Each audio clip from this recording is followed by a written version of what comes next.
morning, dear students. Today we are going to start a new chapter, chapter number 6, The Making of a Scientist by Robert W. Peterson. Okay, so here in this chapter we are going to see, as the name is suggesting, the making of a scientist. कि कैसे कोई इंसान scientist बनता है, उसकी पूरी journey क्या रही होगी. ऐसे ही हम एक साइंटिस्ट के बारे में, रिचर्ड एच ई ब्राइट, उनकी जर्नी, उनकी लाइफ के बारे में स्टडी करने वाले हैं कि कैसे उनके साइंटिस्ट बनने तक का सफ़र कैसा रहा. What were his accomplishments till there, है ना, क्या कुछ उन्होंने अचीव किया अपनी लाइफ में. So will begin the chapter.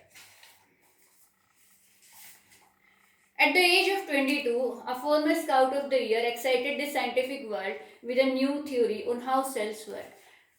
तो बस 22 ईयर्स की एज में कि हमारे ये जो साइंटिस्ट थे, इन्होंने पूरी साइंटिफिक दुनिया में खलबली मचा दी इसकी सेल थ्योरी देकर कि सेल काम कैसे करते हैं.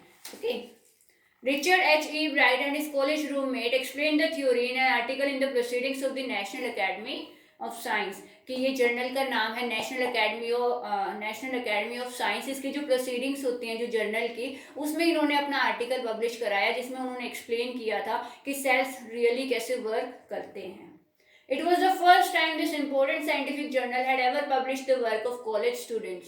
कि ऐसा पहली बार हुआ था कि इतने इम्पोर्टेंट साइंटिफिक किसी जर्नल ने इतने यंग स्टूडेंट्स का, यानी कि कॉलेज स्टूडेंट्स का काम, क्योंकि वो थे रिनाउंड पर्सन्स का ही काम पब्लिश कराया करते थे, तो इनको मौका दिया था इन बच्चों को अपना काम पब्लिश कराने का.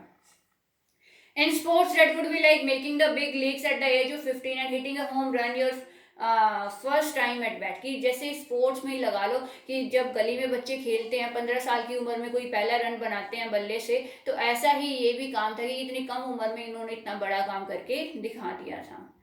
For Richard E bright it was the first in a long string of achievements in science and others fields. Okay, तो उनकी ये लॉन्ग स्ट्रिंग ऑफ अचीवमेंट्स में से एक थी कि उन्होंने अपनी लाइफ में बहुत सी अचीवमेंट्स की थी जो अभी आगे हम इस चैप्टर में पता लगेंगी. And it all started with butterflies. और इन सभी की शुरुआत कहाँ से हुई थी? कलेक्टिंग बटरफ्लाइज से. As only child, E Bright grew up north of Reading Pennsylvania. और उनका जन्म कहाँ हुआ था? पेनिनसिल्वेनिया के रीडिंग रीजन में. ओके, इस जगह पर उनका जन्म हुआ था. There wasn't much I could do there, he said. I certainly couldn't play football or baseball with a team of one. But there was one thing I could do, collect things. कि उस जगह पर उनके पास इतना कुछ करने के लिए नहीं था, क्योंकि उनके आसपास इतने बच्चे नहीं थे, ना वो किसी के साथ खेल सकते थे फुटबॉल, बास्केटबॉल. उस उम्र के जो बच्चों के खेल होते हैं, सिर्फ एक काम था उनके पास करने का. And what was that? Collecting butterflies. And only that thing he used to do that. So he did. Okay, and did he ever? Beginning in kindergarten, E. Bright collected butterflies with the same determination that has marked all his activities. Okay. Now he also collected rocks, fossils and coins. कि apart from collecting butterflies, उनके और क्या शौक थे कि वो fossils, rocks और coins भी collect किया करते थे पुराने. He became an eager astronomer too, sometimes stargazing all night. है ना, eager यानी कि बहुत चाहत थी उन्हें एस्ट्रोनॉमर बनने की भी, कि वो पूरी रात तारों को घूरते रहते थे, उन्हें देखते रहते थे. From the first, he had a driving curiosity along with a bright mind. उनका शुरू से ही बहुत bright mind रहा है. He had also a mother who encouraged his interest in learning. और उनकी मदर जो हमेशा उनकी लर्निंग वर्क को encourage, यानी कि प्रोत्साहित किया करती थी. She took him on trips, bought him telescopes, microscope, cameras, mounting material and other equipments and helped him in many other ways. तो उनकी मदर ही थी जो उनको हर तरीके से हेल्प करती थी. उनके लिए जितने भी साइंटिफिक इंस्ट्रूमेंट्स होते हैं, जो भी उन्हें चाहिए थे कि हाँ इस चीज़ से मेरा बेटा कुछ नया सीख सकता है, वो सारी चीज़ें वो उन्हें घर में ही प्रोवाइड कराया करती थी. I was his only companion until he started school. तो उनकी मदर कहती हैं कि मैं ही उसका एकमात्र साथी थी जब तक कि उसका स्कूल स्टार्ट नहीं हुआ था, यानी कि सिर्फ मैं ही उसकी एकमात्र फ्रेंड थी. After that I would bring home friends for him, but at night we just did things together. कि उसके बाद जब से उनकी स्कूलिंग स्टार्ट हो गई थी, उसके बाद वो उनके लिए फ्रेंड्स, यानी कि कई बच्चों को घर पे बुलाने लगी खेलने के लिए, लेकिन रात में वो इकट्ठे ही सब कुछ किया करते थे. Richie was my whole life after his father died when Richie was in third grade. तो उनकी फादर की डेथ कब हो गई थी? जब वो सिर्फ थर्ड क्लास में थे. तो तब से यही अपनी माँ की पूरी दुनिया रहे हैं. She and her son spent almost every evening at the dining room table. If he didn't have things to do, I found work for him, not physical work but learning work. कहती हैं जब रात को dining table पर और कुछ करने के लिए नहीं होता था तो वो अपने बेटे के लिए कोई ना कोई लर्निंग वर्क ढूंढ के लाया करती थी जिसमें उसको फिजिकली इन्वॉल्व होने की जरूरत नहीं होती थी. He liked it and he wanted to learn. Okay, and learn he did, और वो करता भी था याद.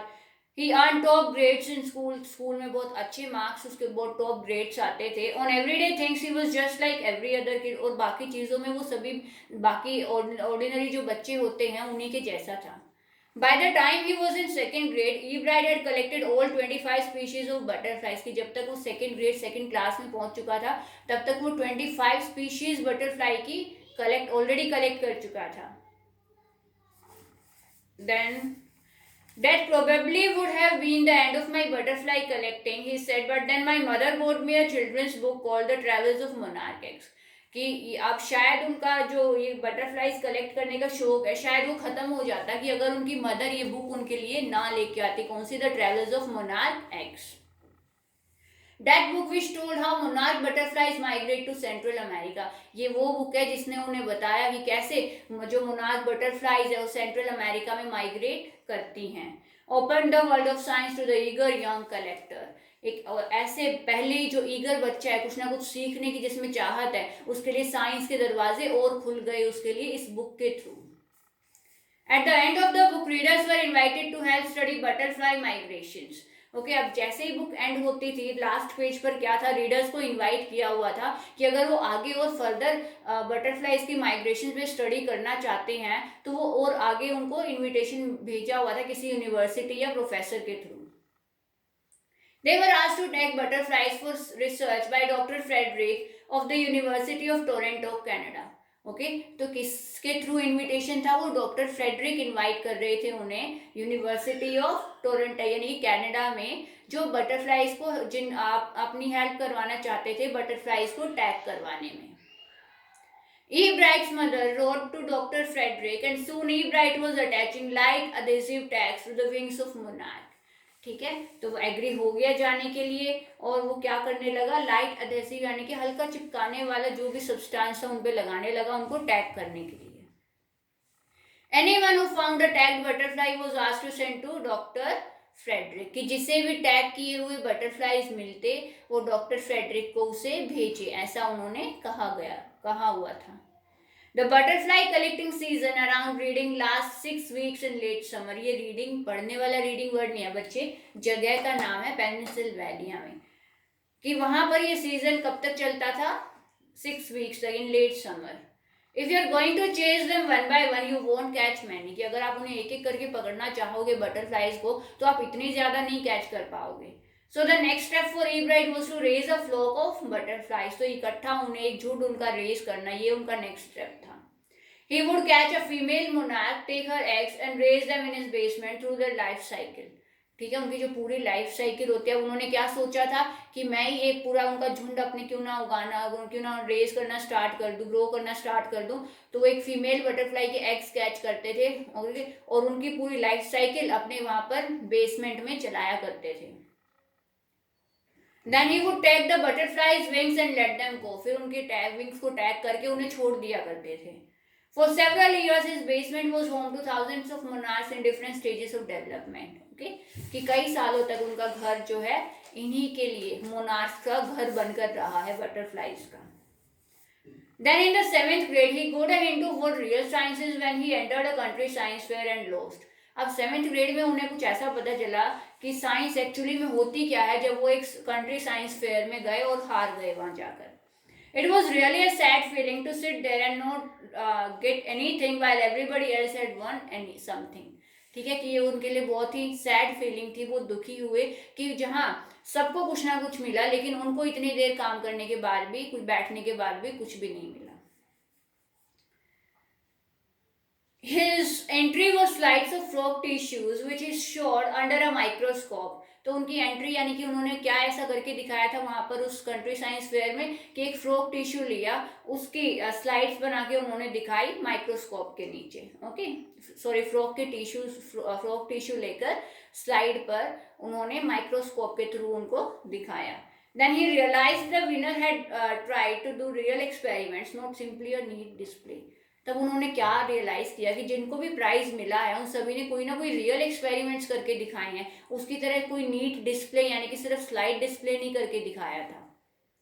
Already the competitive spirit that drives Richard was appearing. I knew that for the next years where I would have to do a real experiment. अब वो समझ चुका था कि अगले साल अगर मुझे यहाँ पर कोई ना कोई प्राइज गेन करना है तो मुझे कोई ना कोई रियल एक्सपेरिमेंट करके दिखाना होगा। The subject I knew most about was the insect work I had been doing in the past several years. और सब्जेक्ट उसे पता था यानी कि किस चीज़ पर करना था, अभी तक जो वो इतने सालों से करता आया है इंसेक्ट्स पे यानी कि बटरफ्लाइज पे ही। Rest of the chapter will continue tomorrow, बच्चे।